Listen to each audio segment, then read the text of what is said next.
Hey folks, welcome back to our backyard pond build.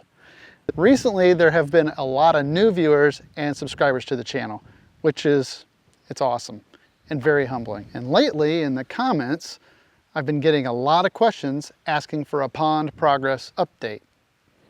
They're trying to find the video of this all finished and done. So since we're in between stages on what we're working on right now, I thought this might be a really good time. Plus I've noticed quite a few comments from folks that seem to think I must have more money than sense for wanting to build something like this in our backyard. And while money is a great topic to talk about, so today I'm going to address the questions of how much does this all cost so far, and how can we possibly afford it all? Dig Drive DIY!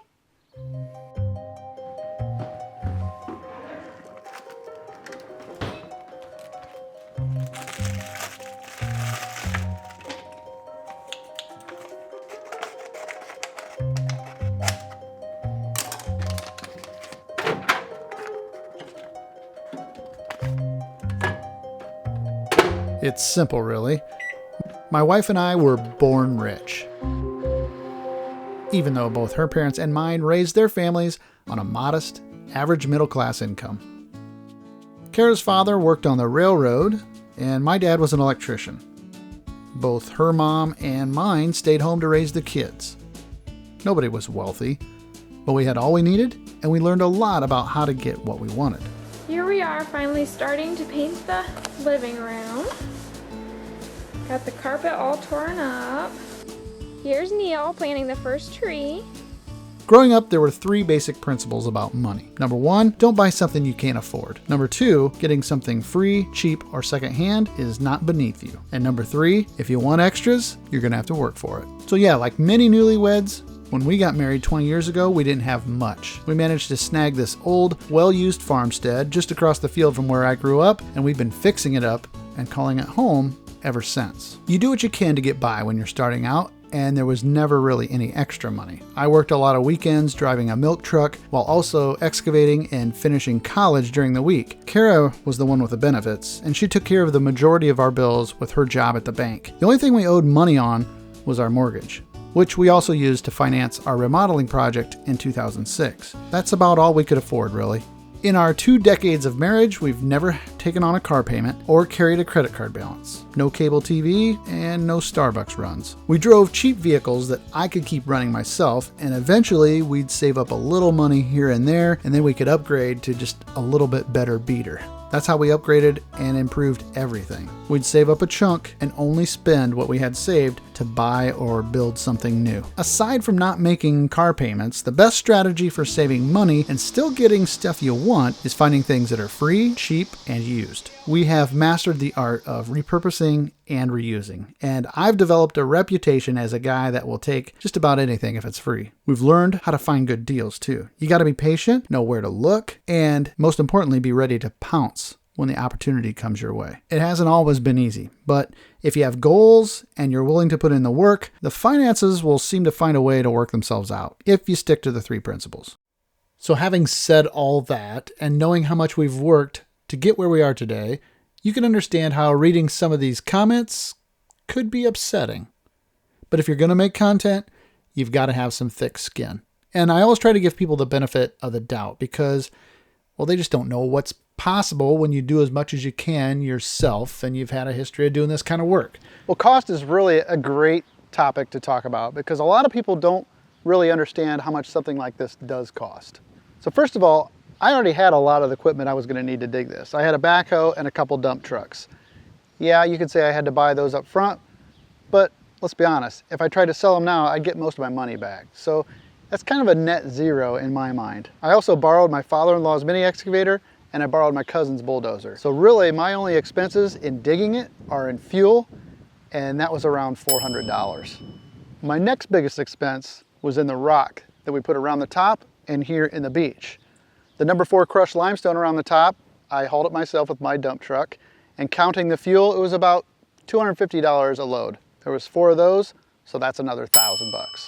So the next cost was the pea gravel. I had to have it trucked in with that special slinging truck, and they have to charge you by the hour for using that as well. All in all, this material here was only about $1,000. I say 1,000, but it saved me a lot of shoveling, so I think that's a pretty good deal. And by far, Obviously, the most expensive part of this pond build was our concrete sidewalk and our pier here. Now, even this part of it has a DIY component because the concrete contractor did not have to bring any heavy equipment on site. I did all the prep work for the grade. And so this is going to be more affordable for me than what some people might be able to get it done. My total cost was around 15,000 bucks. So if you add that in to our 2,400 we already have, we're at 17,400. And let's say there's another 1,000 bucks of expense that I'm not thinking about right now. $18,400 is pretty much my all-in cost on the pond so far. It's about the cost of a John Deere 1025R tractor with a loader. You can't buy a new car for that amount of money. And you got to remember, we saved a long time in order to be able to do this. So as far as comparing it to a swimming pool, like a lot of people suggest, I should have just dug a swimming pool. Those are going to run you about $70,000 for an in-ground swimming pool that'll survive in our climate. So I think this is quite a bit cheaper. So I think this is easily obtainable by a lot of folks that are out there that are willing to give it a shot. But all those comments that have suggested that we're rich and this is what rich people do with their money, while I may not have a lot of wealth, they're not wrong about being rich.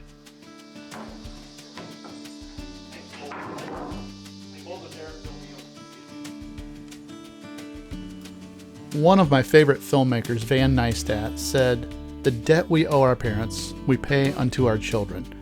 And for us at least, that couldn't be more true. Much of what our parents have, they owe to their folks. And of course, longtime viewers of this channel know that Kara and I owe it to ours. We were certainly born rich for being brought up the way we were. The tools were all there and plenty of helping hands to work them. And it's not just our family, it's the way of a lot of communities. Life works better when we help each other out.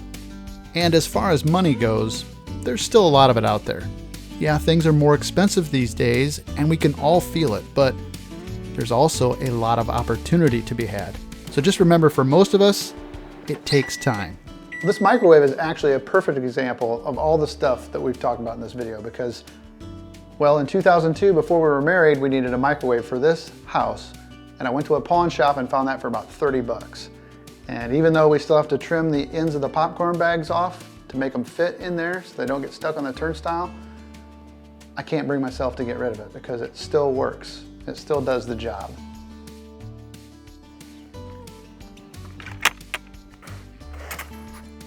As far as updates on the pond go, unfortunately there hasn't been a lot of progress.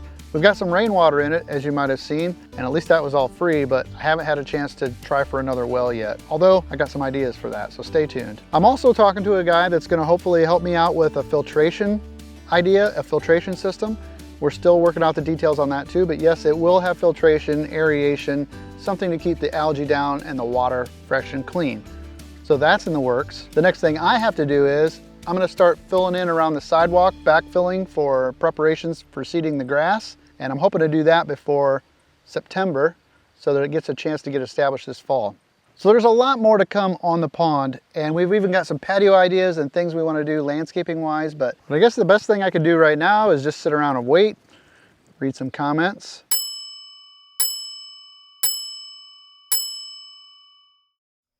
Or maybe not. But I want to thank you for clicking on this video. I hope that you liked it. And if I'm lucky, I'll see you in the next one. Or maybe I'll see you down in the comments.